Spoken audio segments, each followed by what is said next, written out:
The lobby of Hallworth Tower buzzed with its usual morning energy, employees streaming through the revolving doors in sharp suits and polished shoes, badges swiping quickly against the turnstiles. Daniel Reyes stood near the security desk, dressed simply in a worn jacket and jeans, holding a folder of paperwork he had been asked to deliver personally that morning. He wasn't used to buildings like this. Glass ceilings stretching 3 stories high, marble floors reflecting the morning light, the quiet hum of wealth and efficiency all around him. For the past year, Daniel had worked as a freelance courier, picking up odd delivery jobs to supplement the modest income from his primary job managing inventory at a small warehouse. It wasn't glamorous, but it paid enough to keep himself and his daughter Lily comfortable, and the flexible hours meant he could still make it to her school pickup most afternoons. That morning, he'd been asked to deliver an urgent document directly to someone on the executive floor, a task that required signing in at the front desk before proceeding upstairs. "I have a delivery for the executive offices," Daniel explained to the young woman at the security desk, holding up the folder. "I was told to bring this directly upstairs." The woman glanced at him skeptically, taking in his casual appearance. "Do you have an appointment scheduled? I don't see anything on the visitor log." "I was told it was urgent," Daniel said patiently. "Someone should be expecting this." Before she could respond further, a security guard named Curtis approached, his expression already suspicious. "Everything all right here? He says he has a delivery for the executive floor," the receptionist explained, "but there's nothing scheduled." Curtis eyed Daniel carefully, taking in his simple clothing, the worn folder under his arm, clearly unconvinced. "Sir, I'm going to need you to leave the building. If you don't have a scheduled appointment, we can't allow you upstairs." "I understand the concern," Daniel said calmly, "but this really is time sensitive. If someone could just verify." "Sir," Curtis interrupted firmly, "I need you to come with me." Before Daniel could explain further, Curtis took hold of his arm, guiding him firmly toward the exit despite his calm protests. Several employees glanced over curiously as the scene unfolded, murmurs rippling quietly through the lobby. "This is unnecessary," Daniel said evenly, refusing to raise his voice despite the embarrassment of being escorted out in front of a lobby full of strangers. "I just need 2 minutes to explain." "Building policy," Curtis said firmly, pulling open the door leading toward the street. "No exceptions." As they reached the entrance, however, a voice called out sharply from across the lobby. "Curtis, wait, what's going on?" Vivian Hale, the company's newly appointed chairman, walked briskly toward them, her heels clicking against the marble floor, her expression sharp with concern. "This man tried entering the executive floor without an appointment," Curtis explained. "I was escorting him out per policy." Vivian glanced toward Daniel, studying him briefly before her eyes landed on the folder still clutched under his arm. "What's the delivery for?" "I was told to bring this directly to the chairman's office," Daniel said calmly. "Something about urgent contract signatures needed before a noon deadline."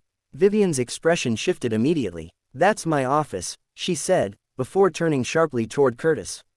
"Let him go, now." Curtis released Daniel's arm immediately, looking suddenly uncertain.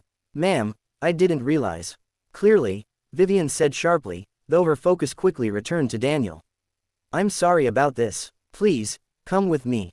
As they walked together toward the elevator, Vivian glanced sideways at him. "You said contract signatures. Which firm are you delivering from?" "Hallworth Legal Partners," Daniel said. "I do freelance courier work on the side. My main contact said this needed to be signed before noon or the deal falls through." Vivian nodded slowly, clearly processing the situation. "I appreciate you making sure this reached me directly." They rode the elevator in comfortable silence until reaching the top floor, where Vivian led him directly to a large office at the end of the hallway, the name plate on the door reading simply, "Chairman, V.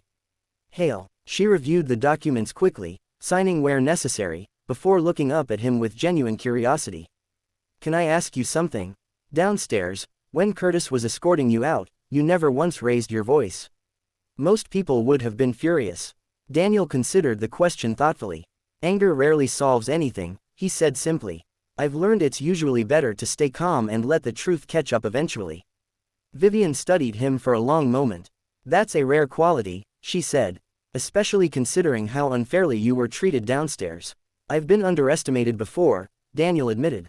"It happens more often than people realize, especially when you don't look like you belong somewhere." Something about his quiet honesty struck her deeply. I built this company on the belief that people deserve to be judged by their actions, not their appearance, she said. Clearly, that message hasn't fully reached every level of this building yet. It rarely does, Daniel said, offering a small, understanding smile. Vivian considered him carefully for a moment longer. What's your background, if you don't mind me asking?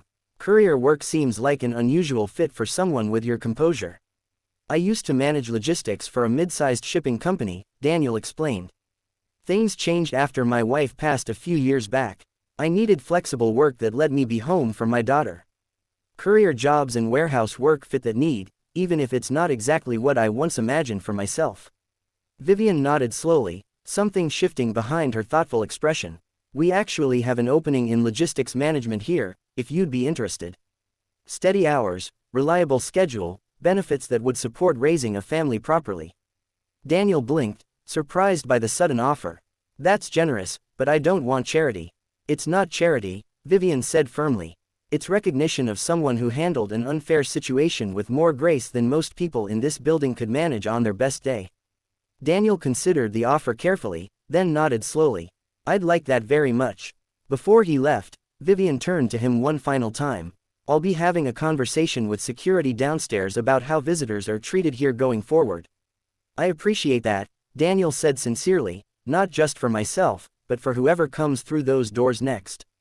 That evening, Daniel picked Lily up from school, her small backpack bouncing excitedly as she ran toward him.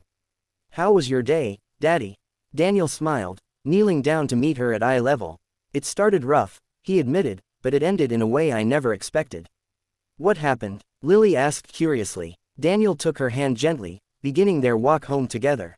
Someone finally looked past the surface, sweetheart, he said softly, and saw who I really was.